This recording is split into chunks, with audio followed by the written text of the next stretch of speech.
We are sad beiging a little too close to the sun, and it's getting ridiculous now. Color and life is being washed away from the places we have fond memories of. From the Maccas around the corner where you got your first Happy Meal from. Remember being more excited to open the strawberry shortcake lip balm than ravishing that little hamburger? To your grandma's house being robbed of charm and character just to be painted over as just another Pinterest house. Knocking down the pillars of what meets a bathtub fit to hold Zeus is an act that was taken upon by, yep, an Instagram aesthetic house renovator.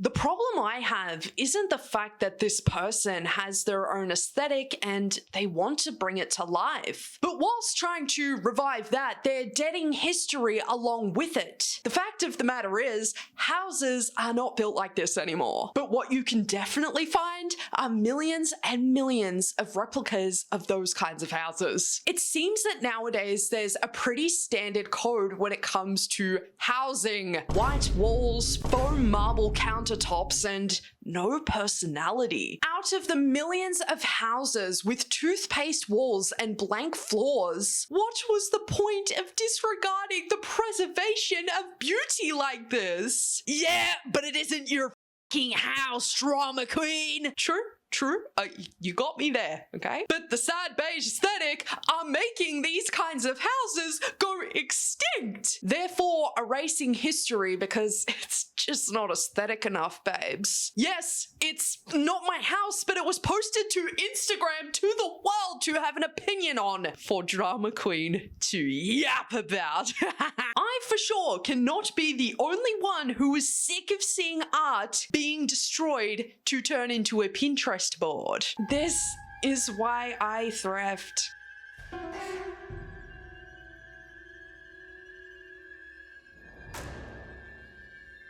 Yes, queen! I love seeing hand-carved, handcrafted, full of character furniture be IKEA-fied. This sucking the soul out of beautiful creations and turning them into straight-up millennial grey pieces of nothing needs to be extensively studied. You see, my cat's name was Tulip, named after my favorite flower, and now I dedicate my crafting skills into etching tulips into everything I make. Now look at what you've done, Miss Millennial Grey. You have ruined Tulip's memory! Okay, but devil's advocate here. Could I and many other people who absolutely hate what this cabinet was turned into just being annoying, nitpicky dickheads? Honestly, yeah. I'll consider that. Honestly, we don't know the history of this cabinet. We don't even know how long it was sitting on the floor at the thrift, collecting dust, people walking by it every day and being like, ugh, look at that ugly tulip cabinet.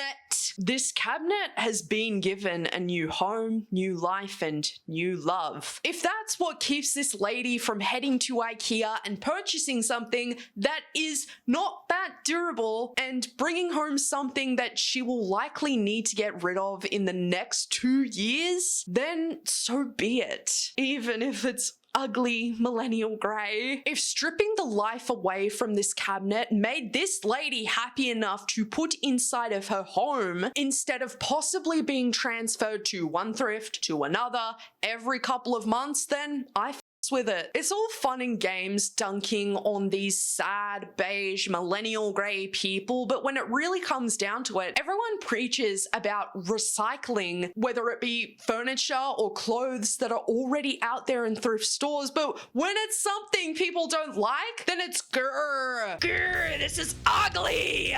But this cabinet was made as a flip, so I don't care. Mask is coming off. It looks like a piece of furniture that you stare at in a therapy appointment because you are just so damn tired of living that is the only interesting thing that is in the room. And I'm just like, these thrift and flips may be good and all, but the sad beige aesthetic is just that, a trend. When people get over and done with their little spice cabinets that don't go with their aesthetic anymore. Where do you think it ends back up at? The thrift. And because the paint job isn't quite top notch, this would most likely be tossed in the, yeah, bin this shit, mate pile. And at that point, the cute little Apple cabinet may as well had just stayed at the thrift for a couple more months for somebody to come along, pick it up, and love the shit out of it. This problem is much greater than people who have fallen prey to the hospital white bedrooms and poo-looking decor. It's been quite the ripple effect from the beginning of washing color out of memorable spaces, out of things that we see every single day. You think of how everything used to be so vibrant and full of life when you were a kid, and maybe we're just romanticizing those memories, but I don't really think that's the case here.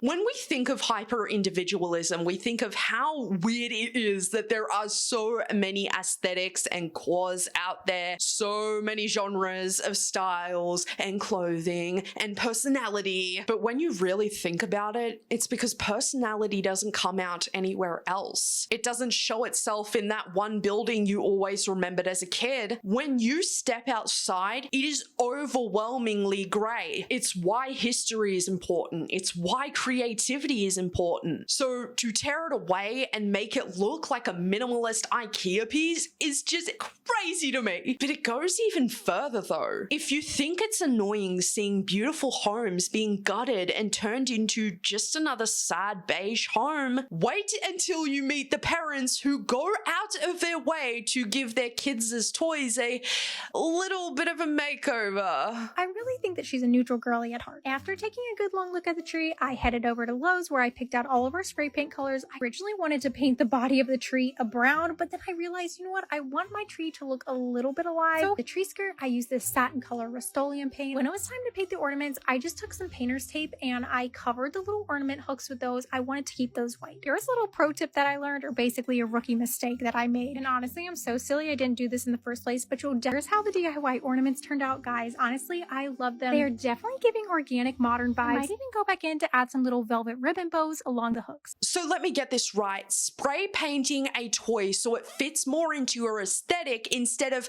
allowing your child to experience those simple joys in life, like having and seeing color. How do these people exist? How is potentially poisoning your kids so that your Instagram aesthetic isn't affected by the mere presence of color won't ever make sense to me, no matter how many times someone tries to explain it. And what I've noticed is that it's almost like these kids' entire existence is accessorized. Why is it these children's rooms are always of the aesthetics of the parents? When I was growing up, my room was full of toys that I got to pick out. Posters on my walls of people I idolized. Shout out Hilary Duff. I wanted to look like you at 5, and I had the cutest little bedspreads. The magic of what is childhood being stripped away because Instagram aesthetics matter more. I didn't even realize how much of a market there is out there for the sad beige babies.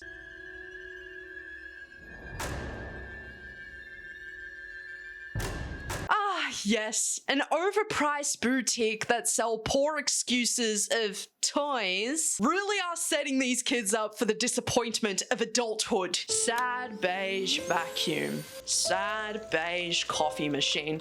Oh look, depression all around. Like, Sophia, I know your baby is 36 months old, but she wants her SpongeBob plushie. She wants her Hot Wheels. And maybe even some dolls too. Not whatever this shite is. It is sad that we never see a kid's bedroom anymore. And it's just a combination between a therapist's office with a dash of hospital core. As if it couldn't get any worse. The Beigenators might just be colorblind or blinded by color. for all the girlies wanting a pink room. I don't know how to tell you this, but that ain't pink. Not even a muted pink. Maybe a vagina pink, maybe the tip of a willy pink, but it's definitely not Barbie pink, not bubblegum pink. It is beige. Like, don't get me wrong, this is genuinely a lovely accent wall color, but it isn't pink. The more that I look at it though, the more it looks like melted hot dogs. Nah, cause that's gotta be what chocolate starfish in the hot dog flavored water looks like. I really cannot stand when aesthetics start to trickle into wrapping Christmas presents. Just this past Christmas, Kim Kardashian wrapped her kids' Christmas presents in t-shirts or bed sheets or whatever the that is. I'm not entirely understanding why you'd want to take away the immersive experience of unwrapping the tackiest Christmas wrapping paper not even Jesus himself would approve of. It's just, hey kids, psych ward call.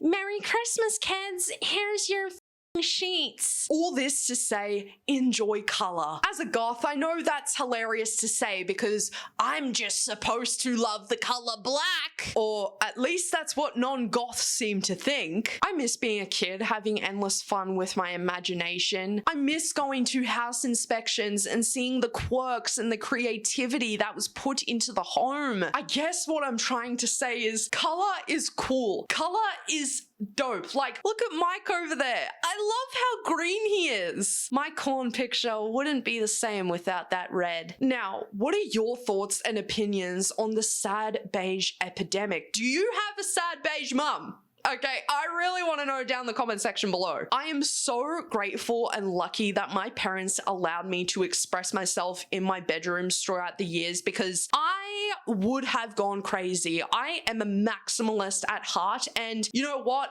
I love that people love their minimalism, but the sad beige stuff, when people start spray painting their kids' toys to fit their aesthetic, I think that's when it's gone too far. Thank you for your time today, everybody. I hope to see you yappers again soon. Thank you for your stay at Yappersville today. Take care of yourselves, and most of all, love your fucking selves.